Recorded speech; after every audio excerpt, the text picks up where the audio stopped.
Familia querida, el Señor les bendiga y les guarde. Evidencia de la resurrección. Juan 20, del 1 al 10. Lectura en un año, Mateo 13, Levítico 19 y Proverbio 29.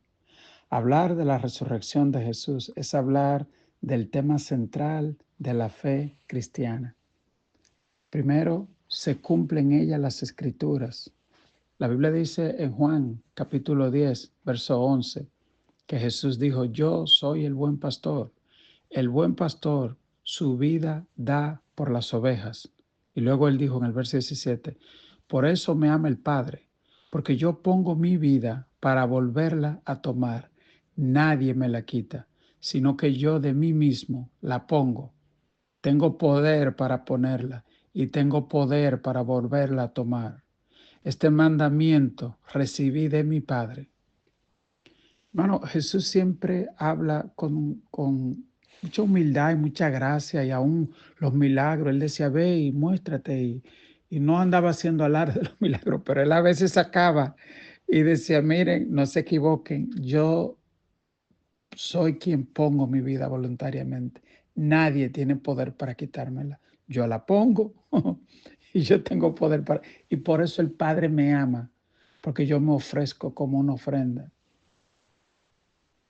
¿Por qué Jesús murió en la cruz?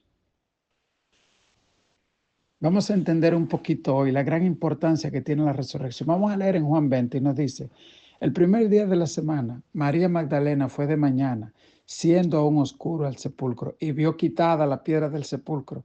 Entonces corrió y fue a Simón Pedro y al otro discípulo, aquel al que amaba Jesús. Y le dijo, se han llevado del sepulcro al Señor y no sabemos dónde le han puesto. Fíjese, por más que Jesús le dijo en muchas ocasiones que él iba a resucitar, los propios discípulos de Jesús eran los primeros que dudaban. Sin embargo, cuando vemos en Mateo, extrañamente, los escribas y fariseos sí creían que Jesús iba a resucitar o que algo iba a pasar, o tenían esas escrituras bien pendientes, porque fueron donde Pilato y le dijeron, asigna una guarda romana para que guarde la tumba, porque recordamos que él dijo que iba a resucitar al tercer día. No sea que después venga y roben el cuerpo y sea peor. Y todo esto, hermano, Dios lo permitió como evidencia de la resurrección. Mateo luego dice que un ángel descendió y se produjo un terremoto y los guardas cayeron como muertos, y que el ángel removió la puerta, la piedra que estaba en la tumba, y Jesús resucitó, dice la Biblia, por el poder del Espíritu Santo. La Biblia dice también en Mateo que inclusive los escribas y fariseos le pagaron a los guardias diciendo, si alguien, porque estos guardias, hermano, vieron cosas espectaculares, y le dijeron, si alguien le pregunta, digan que fue que robaron y nosotros vamos a pagar. Mire cómo Satanás trata de inclusive negar la obra de Dios. Algo pasó porque luego el imperio mismo romano se convirtió, muchos guardias se convirtieron. Recordemos la historia de Cornelio, que era un centurión romano y se convirtió. Hubieron muchos hombres, gloria a Dios, que fueron tocados. Y de seguro aquellos mismos que crucificaron al Señor. Pero los discípulos tenían esta duda. Y Marta y María lo primero que dice es, se robaron el cuerpo. Y dice, y salieron Pedro y el otro discípulo y fueron al sepulcro y corrieron los dos juntos. Pero el otro discípulo corrió más aprisa que Pedro y llegó primero al sepulcro. Y bajándose a mirar, vio los lienzos puestos allí, pero no entró. Juan, como más joven, parece que corrió más rápido que Pedro y llega primero, pero se queda a la entrada de la tumba vacía y no entra. Verso 6. Luego llegó Simón Pedro tras él y entró en el sepulcro y vio los lienzos puestos allí y el sudario que había estado sobre la cabeza de Jesús, no puesto con los lienzos, sino enrollado en un lugar aparte. Fíjese, si alguien se hubiese ido a robar un cuerpo, no iba a tomarse la molestia de quitarle la vestidura con que envolvían a los muertos, ni quitarle tampoco el sudario que tenía en la cabeza. Su rostro estaba totalmente desfigurado. y aquí hay una delicadeza, dice que el sudario estaba doblado en un lugar aparte. Usted sabe las historias, las teorías que hay sobre el manto de Turín, donde dice que hay la imagen de Cristo proyectada en la ropa, en el sudario que envolvió a Jesús. Y dice que eso estaba doblado allí. Así que por alguna razón ese manto estaba doblado de manera delicada. Y también nos habla de la delicadeza del Señor, de cómo ese manto fue doblado. Este día me reía con un hermano que decía, y hay hermanos que se levantan de la cama y dejan la cama vuelta un lío. Y Jesús, cuando resucitó, el lugar donde él estaba quedó ordenado. Amén.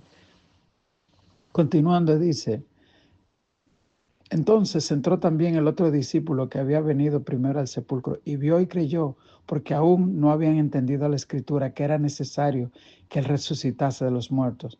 Y volvieron los discípulos a lo suyo. Aún no habían entendido que era necesario que resucitase de los muertos. ¿Por qué era necesario que él resucite de los muertos? Mire, hay un capítulo, es Primera de Corintios, capítulo 15. Hay muchas otras citas que hablan de la resurrección. Pero yo le voy a leer Primera de Corintios, capítulo 15. Dice Pablo, pero si se predica que Cristo resucitó de los muertos, ¿cómo dicen algunos de entre ustedes que no hay resurrección de muertos? Porque si no hay resurrección de muertos, tampoco Cristo resucitó. Y si Cristo no resucitó, vana es entonces nuestra predicación y vana nuestra fe. Por eso le decía que la resurrección es el elemento central.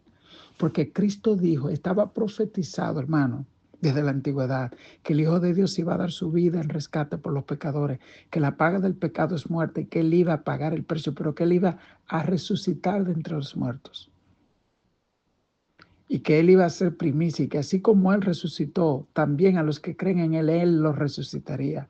Y si Cristo no hubiese resucitado, entonces la fe hubiese sido vana porque Él no era el Hijo de Dios. Él no pudo vencer la muerte, pero Él sí venció la muerte. Y si Él no hubiese resucitado, entonces Él no hubiese tenido poder para resucitar a los que murieron confiados en Él. Por eso aquellos hombres y mujeres, hermano, estuvieron dispuestos a que lo quemaran vivo, a que le cortaran la cabeza, porque ellos mismos vieron y tuvieron evidencia de que Cristo resucitó. Ellos vieron a Tomás cuando entró su mano en el costado y dijo, verdaderamente hay resurrección, verdaderamente esta vida no lo es todo. Hay una vida eterna, hay una Jerusalén celestial, aleluya. Hay un lugar más allá del sol, como dice esa vieja canción. Hay una ciudad que Él nos ha preparado. Verdaderamente, aleluya. Existe Dios el Padre, el Hijo y el Espíritu Santo.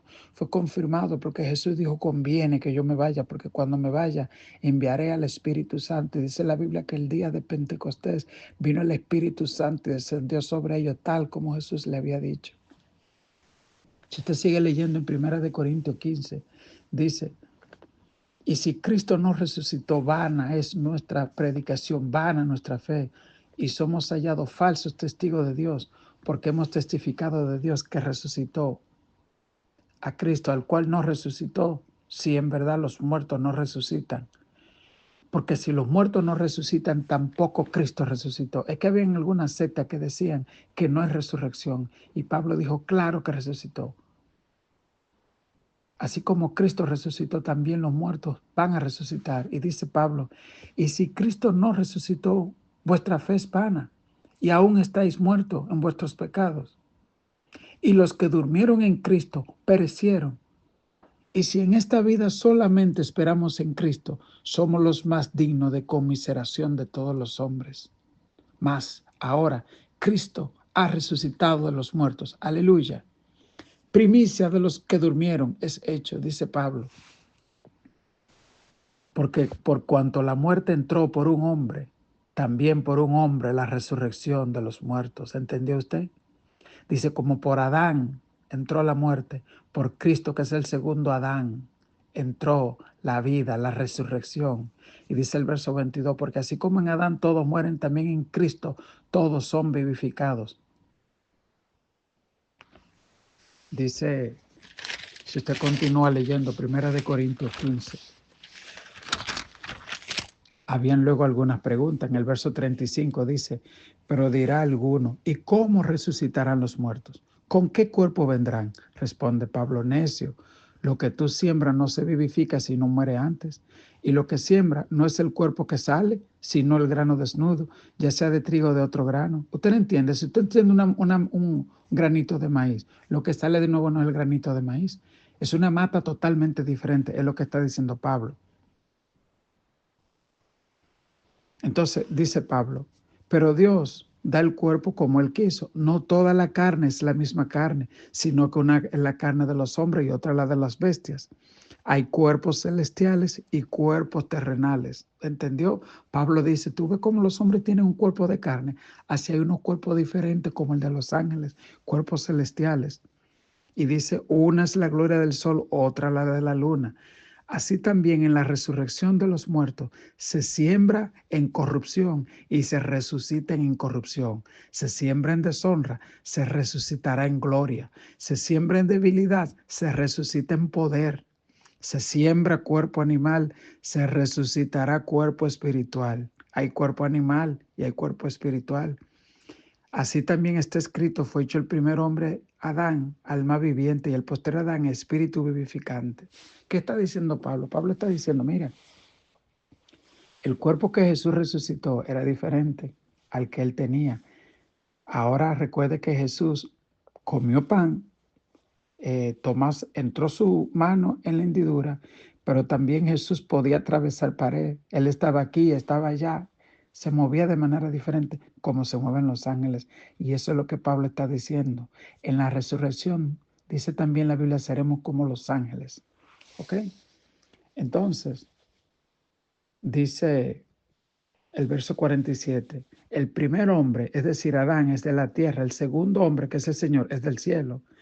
¿Cuál es el terrenal? Tales los terrenales. ¿Y cuál es celestial? Tales los celestiales. Es decir, dice acá, como nosotros trajimos la imagen de Adán por la muerte y su carne que era de Adán, así en Cristo, en la resurrección, traeremos la imagen de Cristo, tendremos un cuerpo glorificado como el de Jesús. El verso 49 dice, así como hemos traído la imagen del terrenal, también la del celestial. Pero os digo, hermanos, que la carne y la sangre no pueden heredar el reino de Dios. El verso 51 dice, he aquí, anote esto, oiga bien, dice, he aquí os digo un misterio. No todos dormiremos, pero todos seremos transformados en un momento, en un abrir y cerrar de ojos, a la final trompeta, porque se tocará la trompeta y los muertos serán resucitados incorruptibles y nosotros seremos transformados. Pablo también habla de esto en 1 Tesalonicenses 4, cuando él dice, los muertos en Cristo resucitarán primero, luego nosotros los que hayamos quedado seremos arrebatados para recibir al Señor en los aires y allí estaremos juntamente con Él. Y aquí Pablo dice, les digo un misterio, no todos dormiremos, pero todos seremos transformados. A la venida, en el rapto de la iglesia, dice la Biblia, que en un momento, en un abrir y cerrar de ojos, esto no es la venida gloriosa donde el cielo se abre y Él desciende con todos sus ángeles. No, no, no. Pablo dice en un momento, en una milésima de segundo, los muertos en Cristo resucitan. Aleluya. Esta es la primera resurrección. Resucitan los muertos en Cristo. Son transformados. De repente se encuentran entre el cielo y la tierra y se produce una gran reunión entre Cristo y su iglesia. Uno solo puede imaginarse, como dice esa canción, puedo imaginarme qué será. Usted se imagina, hermano, cuando de repente usted se vea y ya el cuerpo suyo es como el de un ángel y su cuerpo está ascendiendo a una velocidad vertiginosa y se encuentra en algún lugar entre el cielo y la tierra con el Hijo de Dios y todos sus ángeles. Y de ahí a las moradas eternas, los muertos en Cristo. ¿Dónde están los muertos que murieron? La Biblia dice que sus almas están debajo del altar. Pero esas almas no tienen un cuerpo glorificado. Ellos esperan el día y la hora señalada. Y luego esas almas que están en el cielo van a recibir un cuerpo angelical. Y los que están aquí que también seamos arrebatados en el rapto, dice Pablo acá, también vamos a ser transformados en un momento, un abrir y cerrar de ojos. Esta es la promesa, la esperanza del cristiano. Por eso el cristiano no se aferra a las cosas de este mundo. Por eso el cristiano dice, para mí, vivir es Cristo y el morir, ganancia. Aleluya. Por eso estaban dispuestos a ofrendar su vida. Por eso los misioneros se van de un país a otro a enseñarle. Porque nada vale más en este mundo que la salvación y la vida eterna.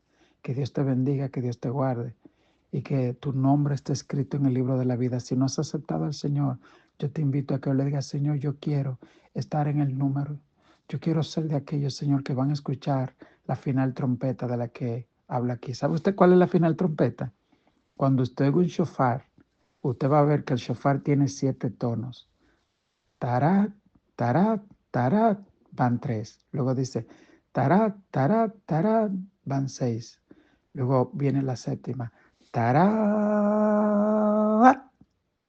Ese shofar largo le llaman la final trompeta.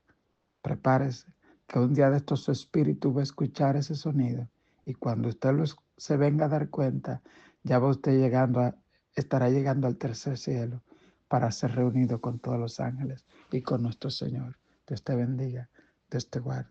Él está vivo, la tumba está vacía, lo puede decir conmigo, su resurrección es nuestra garantía. Aleluya. Y ahora vivo está, y ahora vivo está. Dios te bendiga.